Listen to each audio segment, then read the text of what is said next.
Здравствуйте! На телеканале «Новый век» программа «Вызов 112» в студии Алия Хайрудинова.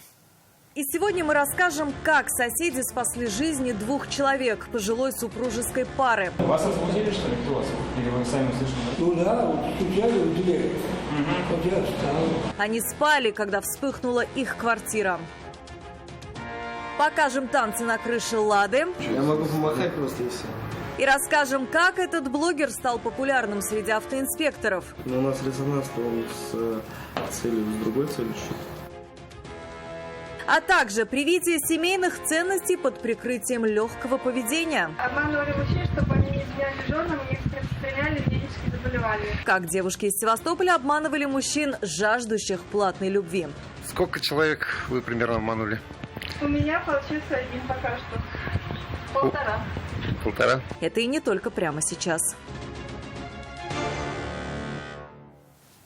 Жизни двух человек пожилой супружеской пары спасли жители одного из домов на улице Восстания минувшей ночью. Они заметили идущий из-под двери квартиры супругов дым. При этом о помощи никто не просил. Соседи подняли тревогу и стали стучать в дверь. Только благодаря этому мужчина с женщиной проснулись. Что было дальше, расскажет Рамиль Шайдулин.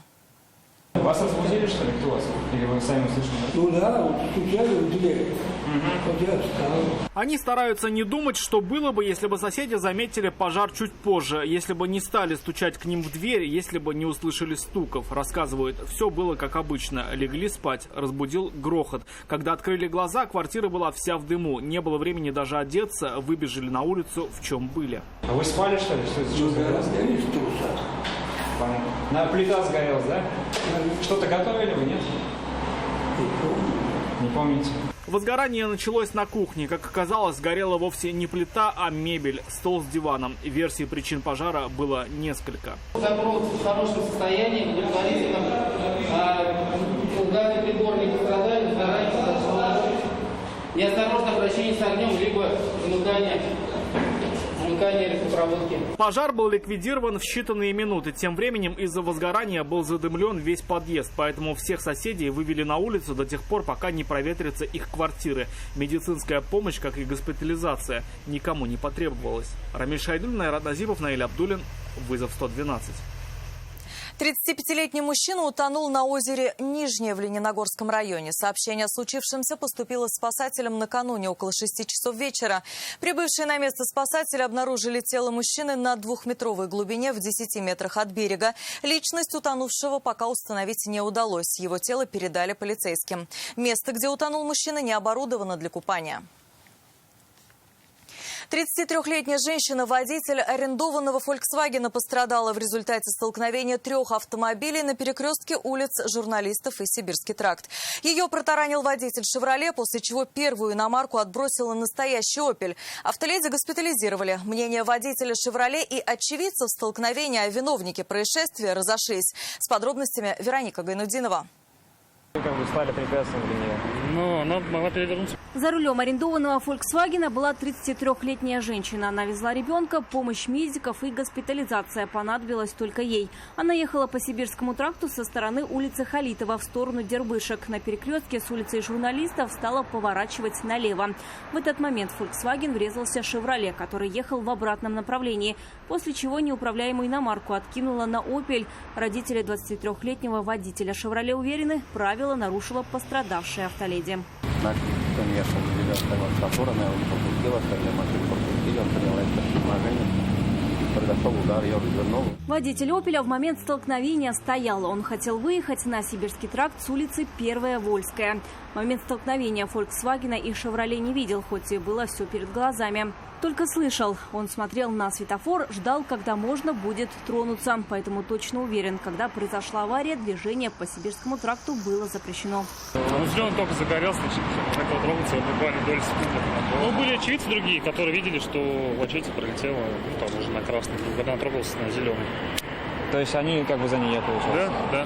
Кто же в действительности виноват в этой аварии, будут устанавливать автоинспекторы на разборе, когда состояние здоровья пострадавшей автоледи позволит в нем участвовать. Вероника Гайнудинова, Айрат Назипов, Наиль Абдулин. Вызов 112. Лада 12-й модели врезалась в забор на улице Декабристов. Как рассказал ее водитель, он пытался избежать столкновения с водителем электросамоката, который неожиданно вывернул на его полосу. Поэтому ему пришлось резко сворачивать с дороги. После столкновения молодой человек ударился головой об лобовое стекло. Скорая приезжала, меня осмотрели. Сейчас мы решим, куда машину убрать, и поеду на медэкспертизу. Молодой видеоблогер в Альметьевске захотел большей популярности, новых подписчиков и резонанса ради прокатил 2 танцующих человек на крыше автомобиля по центру города. Все это снималось на видео и вскоре появилось в сети. Надо сказать, что зрителей у блогера стало больше. Он быстро стал популярным среди автоинспекторов, которые молодого водителя нашли и побеседовали с ним лично. О сути разговора Юлия Гоголева. О безопасности тут думал только водитель, и то исключительно о своей. Хотя и не пристегнут, зато в шлеме. Его пассажиры, 2, как видно в ролике, вообще не были в салоне. Их нашли быстро. В ГИБДД они признались, хотели резонанса. Начинающие видеоблогеры хотели порадовать необычным контентом своих подписчиков и привлечь к себе внимание. Но в итоге привлекли автоинспекторов. В ходе мониторинга социальных сетей сотрудники полиции отдела МВД России по Альметьевскому району выявили видеоролик, в котором водитель автомобиля «Лада» перевозит пассажиров на крыше транспортного средства, двигаясь по центральной улице Альметьевска. За опасные для жизни танцы ответили и 2 из ролика, которые были на крыше, и сам 22-летний водитель. В отношении него составлены административные протоколы по 4 статьям. Проверили полностью и его автомобиль. Нашли неисправности, с которыми езда запрещена. У меня в машине осталась аптечка его привезти. Не, серьезно. Водителю объяснили, что дорога не для подобных игр. Такие шутки могут иметь плачевные последствия. Я могу помахать просто и все. Улыбнулся мне. К сожалению, нет, просто, так не получится. В своем видео я запишу то, что это выполняли профессионалы. Данное действие несет административную ответственность. Но говорить на камеру, что осознал, водитель отказался наотрез. Видимо, боялся, что его увидят подписчики. Резонанса нет, а вы резонанс создали. Но у нас резонанс-то он с другой целью. Снова сесть за руль автомобиля водитель «Лады» сможет только после устранения всех неисправностей, которые обнаружили на станции техосмотра. Пока же машину забрали на штрафстоянку. Юлия Гоголева, Елена Саляхова, вызов 112. Полицейские Татарстана нашли 2 девушек, которые силой финансового воздействия прививали мужчинам семейные ценности и верность своим женам. Именно так они объяснили, что, представляясь в интернете жрицами продажной любви, брали предоплату за услуги, но обещанного не выполняли. Явно не на урок нравственности за свой же счет надеялся 30-летний житель Башкирии, который, будучи в Ютазинском районе, 2 девушкам за ночь с ними перечислил 8 тысяч рублей. Не получив желаемого, он обратился в полицию. Елена Саляхова об обмане в столь деликатном вопросе. Сколько человек вы примерно обманули? У меня получился 1 пока что. 1,5. С математикой у этих 28-летних девушек все в порядке, так же, как и с находчивостью. 1,5 человека – это когда один перевел деньги, а второй хотел, но не получилось. Вмешался случай. В реальности к представительницам первой древнейшей профессии они отношения не имеют. Этой профессией только прикрывались. Сея по стране разумная, добрая и вечная. Как рассказали полицейским, нравственность для них превыше всего, даже денег. Под каким предлогом вы мошенническим действием занимались? Под видом интимных услуг. Да, обманывали мужчин, чтобы они не изменяли женам и не распространяли венерические заболевания. Да, чтобы делали во благо женской солидарности. Под их борьбу за семейные ценности попал 30-летний житель Башкирии. Он не понял, что было на самом деле, и подумал, что был обманут, и обратился в полицию. Мужчина приехал в Татарстан в командировку, остановился в Ютазинском районе. Там никого не знал и сильно хотелось женского общества. В интернете быстро нашел 2 желающих подарить свое время в обмен на деньги. Посмотрев на фотографии, понял, что денег не жалко, и за ночь общения сразу обеим перечислил им 8 тысяч рублей. На этом все. То, что это была плата за урок нравственности, они ему не сказали. 30-летний мужчина рассказал, что через сеть интернет решил воспользоваться услугами интимного характера.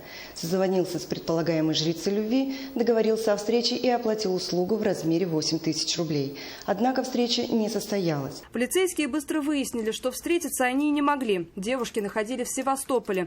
Кого учить семейным ценностям, выбирали, похоже, по географическому принципу – подальше от себя. Видимо, чтобы точно не взяли то, за что заплатили. Полицейские нашли еще несколько жаждущих, их мужчин из Саратовской области, Ямало-Ненецкого автономного округа и Татарстана. У мужчины из Бугульмы, кстати, перечислить им деньги не получилось. Установлено, что 30-летний житель Бугульмы решил воспользоваться подобными услугами, однако при перечислении денег у него произошел сбой сети, в связи с чем замысел аферисток не был доведен до конца. В отношении девушек возбуждено уголовное дело по статье «Мошенничество». Если их вина будет доказана, то девушкам грозит до 2 лет лишения свободы. Елена Соляхова, «Вызов 112».